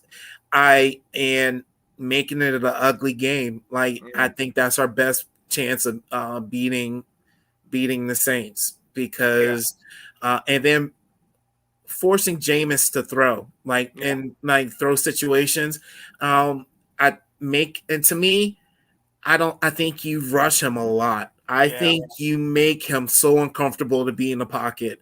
And we all know, even I know, even though I think he's a good quarterback in the right system, that he's prone for turnovers, and especially when he's under pressure. So put him under pressure. Yep. Definitely put him under pressure. Shout out to Nathan saying, which Saints team will show up? That I think is a good question. We know about what they did in week 1 where they almost blanked the Green Bay Packers, but then they go to Carolina and almost get blanked themselves. Then they come back and beat a young wet behind the ears Mac Jones, and then they come back and lose in overtime to a winless Giants team. So it is definitely which Saints team will show up. We got to stop. I'm sorry. You got to stop shitting on the Giants, though. Giants offense is actually legit. Very true. Like we can't sit there. Like I'll talk shit about NFC East all day, but let's stop acting like the Giants are like the Giants of last year, or their offense was the Giants of last year. You are absolutely right. Daniel Jones is probably a top 12 quarterback now. He's up there. Yeah. He's producing. You can see. We've talked about it. I've talked about it on multiple shows. 402 yards passing himself. Galladay got over 100 yards receiving. He's got at least what appeared to be having Saquon back, getting over 100 total yards, receiving and rushing. So, definitely Daniel Jones, we definitely got to hype them up as a little bit better than how we put them before. But, Will, I'm coming to you right now. We see what kind of team. What are you expecting in this game? Let's just say that. Mm-hmm. Are we doing score predictions? No. Well, you know what? You know what we're gonna do? And Ab, you started us off, and I'll come back to you if there's any other pointers you have. But Will, I'll come to you. We're gonna do a new segment called For it. Keys to I have my Victory. Yeah, the keys to victory, ladies and gentlemen, where we're gonna spotlight the things that we need to do to get the W. Okay, Will, come to you first. Ab will come back to you, and then I'll finish up. And then we'll end right there. But what are our keys to victory against the New Orleans Saints, Will? So we've said this already, but it's important this week. We need better balance on offense. Mhm. We need to run the ball more with Gibson. It's there. We're running the ball well. We're just not running the ball enough. He's not getting enough carries. Even if you need to go Gibson, McKissic, we need to run the ball more. We need to pound the rock Yep. because we need to take the ball out of their hands. More importantly, surprised to say this, we need to keep our defense on the bench. We can't have them out on the field. So we need to play ball control, boring offenses. We need to play, my in-laws are here, so I gotta be careful. Wisconsin Badger football is what we need to play. Okay? Jump Run the around. ball, run the ball, run the ball, run the ball, pass. Run the ball, run the ball, run the ball, pass. Play action pass, right? Right? Yeah. That's what we need because they've got some pass rush. They've got Cam Jordan, going against our tackles. They've got some DBs who can play. They've got some legit DBs. Marshawn Lattimore is legit. Him going up against Terry means Terry may not be open much. They've got some safeties in Malcolm Jenkins and Marcus Williams that can play and can cover. I love Marcus Williams. He can cover. That was one of those guys. I think he was a free agent and they tagged him and brought him back. Well, I would have loved to have him come to our team. So we need a balance on offense because we need to hold on to the ball. Second thing, this is kind of a generic given. We have got to play better defense. We have got to get pass rush on Jameis. Ab, you said it perfectly. If you let him sit back there, Jameis is going to kill us. But if we put some pressure on him and make him throw it before he's ready, that's when we can take advantage of him. But right now, our recipe, how we're playing, is not getting pressure on the quarterback, and he's going to pick us apart if that's the case. I have more faith in Sean Payton than I do Jack Del Rio right now. I think Sean Payton is an elite coach. I think the fact that he's able to go from Drew Brees and that offense they had to where he's got players out right now, he's got a different quarterback. He very much is reining in Jameis, say like, you're going to do this and you're going to do this well for us because if I unleash you, and I think Sean Payton is a great coach, and so I don't feel good about this one. I'll be honest. I'll be watching kind of relaxed because if we pull off a win, I'll be surprised. Ab, go ahead. What you got, buddy? I'll just say this. I like Sean Payton as a coach too, and honestly, I think coaching wins this game above everything. I think we need new coordinators. So, like I've been saying all show, the key to this game, key to victory for us is pressure on Jameis Winston. Yes. That's definitely what needs to happen. I'll even say we need to run the ball. So we need to keep their offense off the field and just push it down the throats of their defense. We need to drag them out. We need to make this ugly. And so we need to stop passing so much. Like we really do. We need to jump ahead. All these games we are playing from behind, and that, like, honestly, it's hard to have a game plan when you're playing from behind. Game plan switches up real damn fast when you're down by 2 scores in the first quarter. You know what I'm saying? Right. So we need to start playing hard from jump and stop waiting and stop playing catch up. And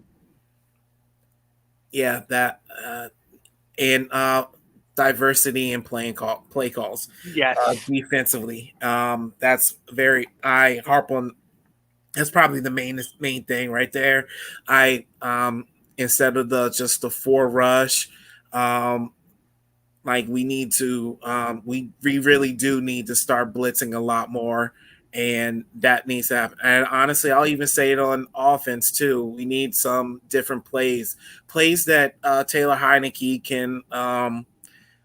can actually do. He can't roll out for shit. Like he, was a bootleg pass. He can't do it. He really can't. And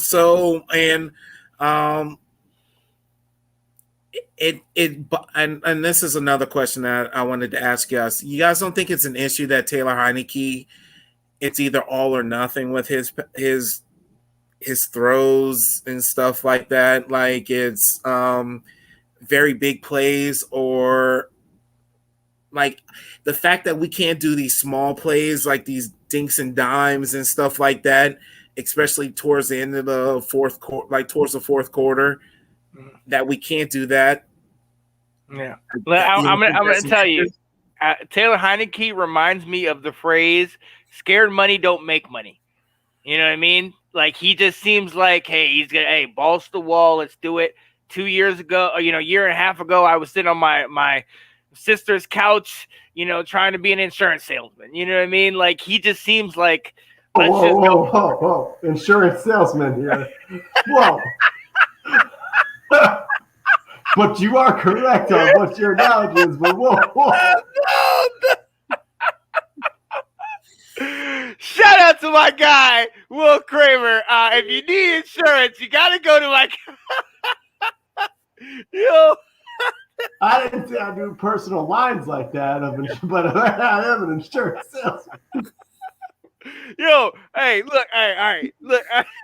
My keys are simple. Look, you have to. You guys both touched on it. Number one, you have to run the ball. Gibson got 14 carries this week, and like I think McKissic had like 4 carries. We need to get them more fluid in the offense.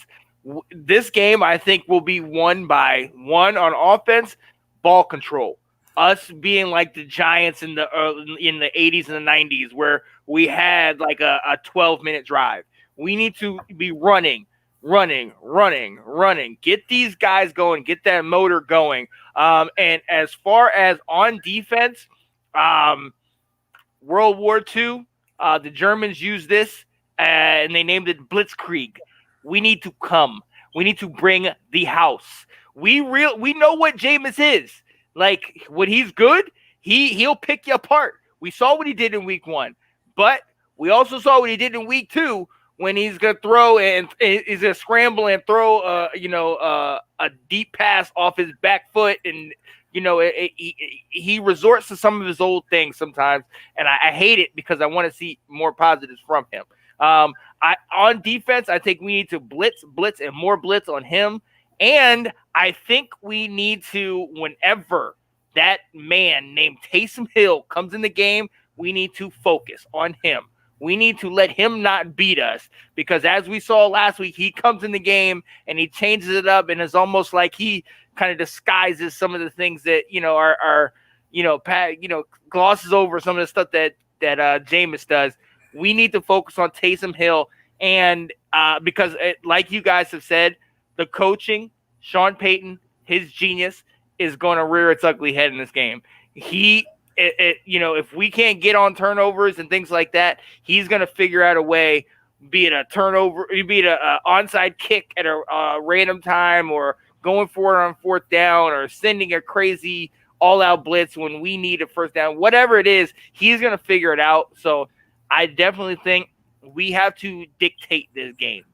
Blitz on defense, on offense, run the ball control, stick it right down their throats, and keep it moving like that, because this could go either way.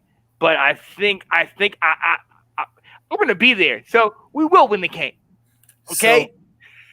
I'm gonna add this, and if Kamara's in the game, I think we might need to have a gunner on. You know how you have a gunner on the quarterback? Yep. Yeah, no, you have a gunner on Kamara because he's always going to be there. You know what I'm saying? Even if you have to dedicate a safety to that man the whole game, like I think that will be like essential. Like just to be like, look, this guy, he's going to get the ball. I can see him getting the ball about 30 times, guys, and between passing and running the ball. So have a gunner on him. When Taysom Hill comes into the game, we'll be like, look, white boys in the backfield. Right, he's in. You know what the play is going to be. Like he's going to run it probably like 4 times out of 5. So like we need to like smash it down his throat. They should have like a special play for that. Sorry, I had to swallow my spit specifically. Right. Yeah. No, absolutely. And so, hey, with that being said, I'm going to go ahead and start. We're going to go ahead real quick and do predictions. I'm going to go ahead and start. I'm going to sit here and be honest. I'm saying Washington is going to win 24 to about 21. And I think it's going to come down to a potential field goal opportunity, but maybe it's going to be a situation like last week when we got a touchdown later, something like that, because we're not going to trust our field goal kicker. So, Will, what do you think? What is your prediction? 27-21 New Orleans. We're going to throw an interception with our last drive of the game. Ooh, okay. I like that. Okay. What you think?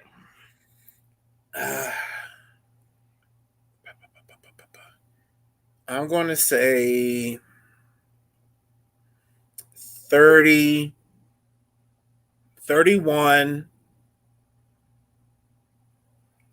31-20, Washington football team. Oh, I like that. Okay. Cool. Shout out to Nathan Snell saying 24-17 guarantee. To who? To Washington or? He said Washington earlier. He said Washington earlier? Yeah. Okay. So, yeah, Washington gets the W by 7. Hey, let's hope for it. Again, this week, I'm going to try again. I think this week I might be a little bit more indulgent in the wines and the liquids of game day. So I'm not sure how much I'll be on, but I will definitely try to jump on live from FedEx Field.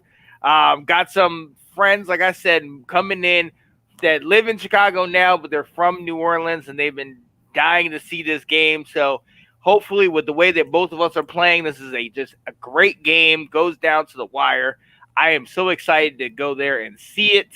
And hopefully we can bring home that W. Sean, are they annoying Who Dat fans, or are they like, okay, we just going for a good time?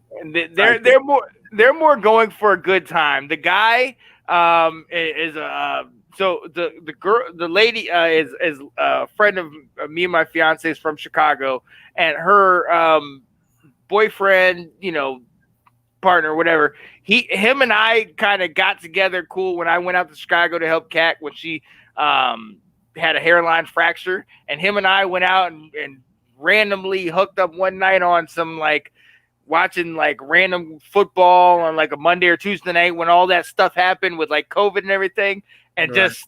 just immediately we were just sitting here going back and forth and talking. Cool guy, but a legit guy. And I'll also say he's a diehard college football fan. He's from Nebraska originally, and so he's a diehard Nebraska fan. So he's been through all the Nebraska's ills and losing. So he's one of those guys that's kind of like, yeah, I know who we are. You know what I mean? We had our joy. He'll talk about the year, that Breeze took them to the Super Bowl and everything like that. But he's like, yeah, I know who we are now. I know who we are right now. So shout out to him. Shout out to my guy, Brandon Davis, who's also in the Let's Talk Football group. He will be going to that game as well. He also is a realistic Saints fan. Hey, they are who we thought they were. You know what I mean? That first week was not who they were completely. it's more of an even scale of how they are. So it's He gonna be seems like interesting. Brandon seems like a shit talker to me. Oh, So it's funny. It's funny because Brandon, a cool guy, like godly man, has a family, retired Air Force veteran. It wasn't until we started I got him in the Let's Talk Football like family and group that I really started to see him go hard when he talk about his Saints. He does his thing. I was like, okay, Brandon, all right, bro.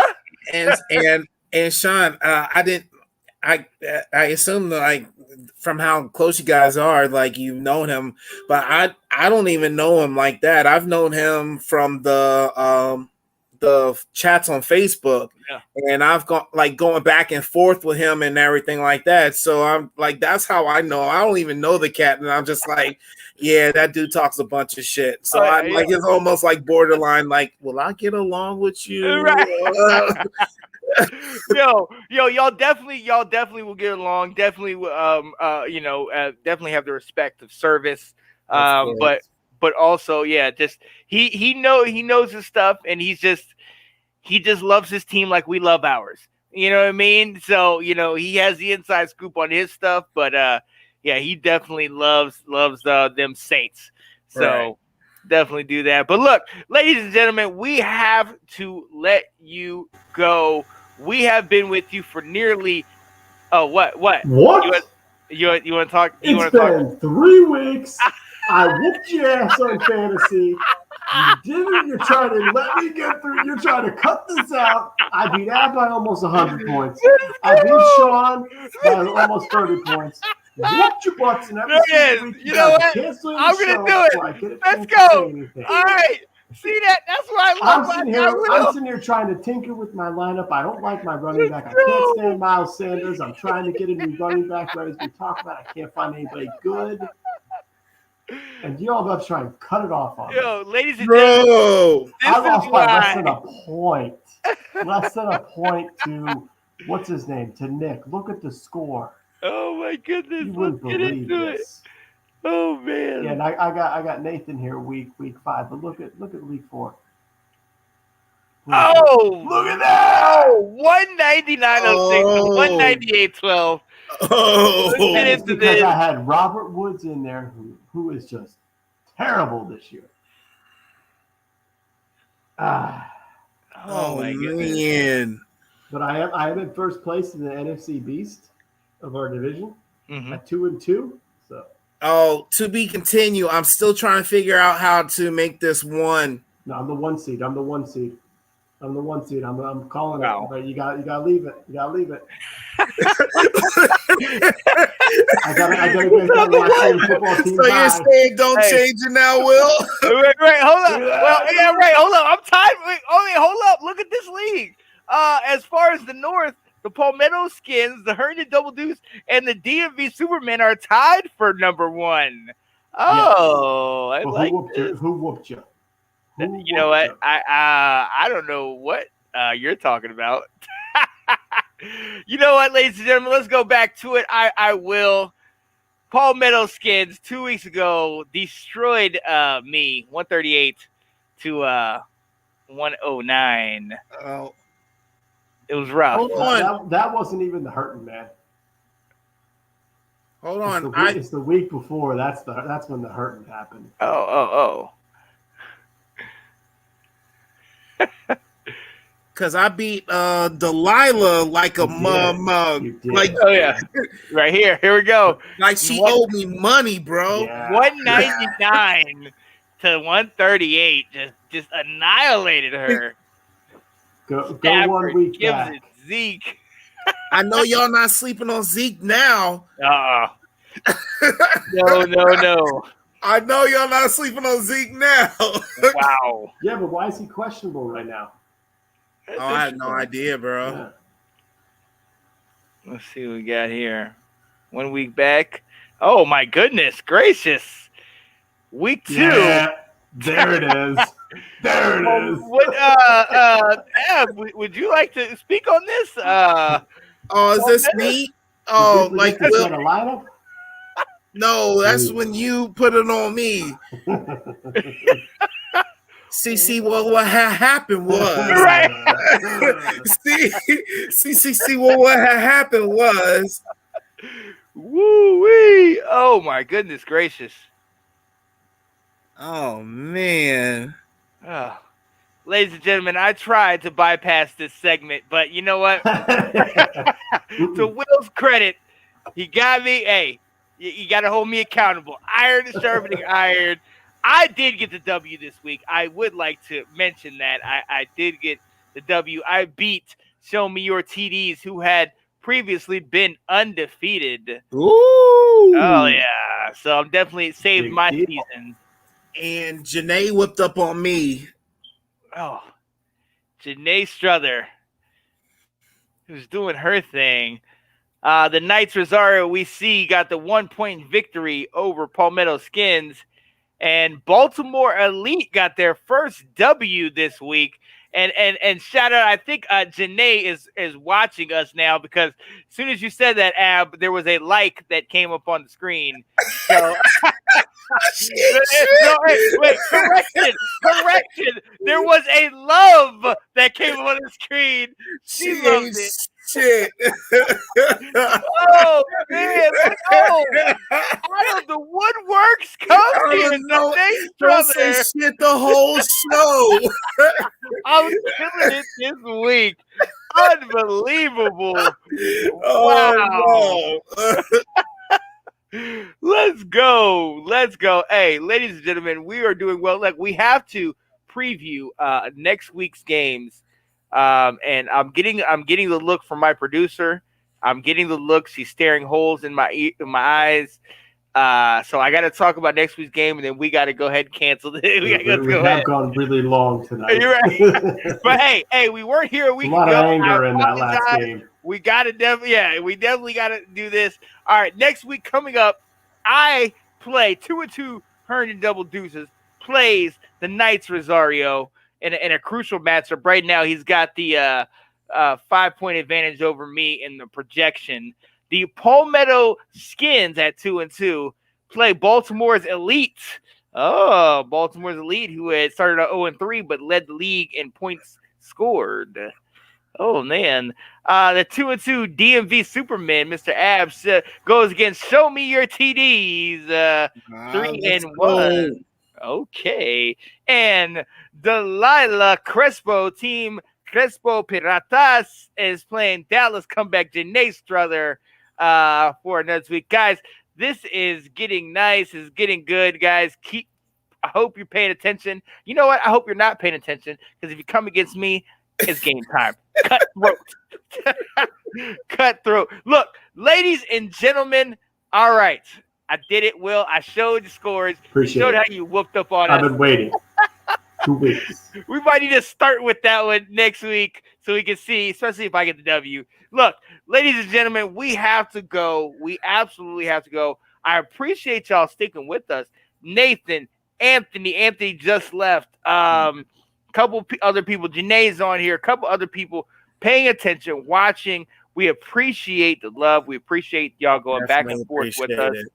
You know, we love this team. We love what we do, and just bear with us.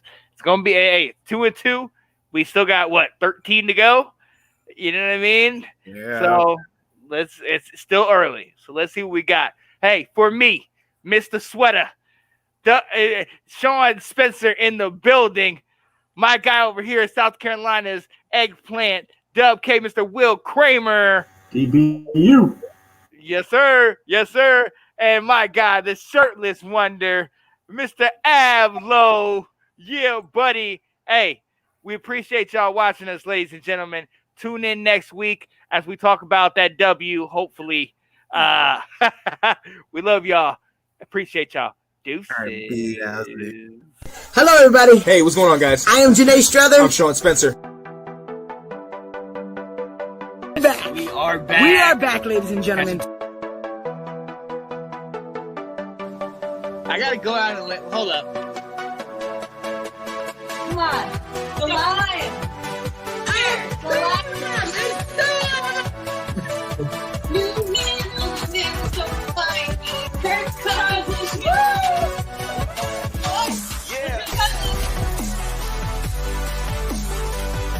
this. All right. I am Janae Struthers, I am Sean Spencer. and this is Let's Talk.